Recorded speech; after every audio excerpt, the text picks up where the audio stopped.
హైందవ సింహం మన బండి సంజయ్ అన్న గారి ఆధ్వర్యంలో 4 దశాబ్దాలుగా ప్రాణాలకు తెగించి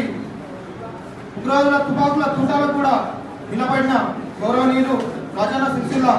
రథ సారథి రామకృష్ణ అన్న ఆధ్వర్యంలో, అలాగే ఫెస్ట్ ఎలక్షన్లో విరోచితంగా పోరాడి కరీంనగర్ రాజకీయ చూపును తన వైపు తిప్పుకున్న సోదరులు మా మండల అధ్యక్షులు గౌరవనీయులు జక్కుల తిరుపతి గారి అధ్యక్షతన ఈరోజు భారతీయ జనతా పార్టీలో చేరుతున్నందుకు నిజంగా గర్వపడుతున్నా. ఒక సైనికుడిగా పనిచేసి రాబోయే రోజుల్లో ఈరోజు తెలంగాణ ఆవిర్భావ దినోత్సవం సందర్భంగా పార్టీలో చేరడానికి గర్వంగా ఉంది. ఎందుకంటే అమరవీరుల ఆకాంక్షలను నిలబెట్టే దమ్ము ధైర్యం ఒక భారతీయ జనతా పార్టీకి మాత్రం ఉందని ప్రగాఢంగా విశ్వసిస్తూ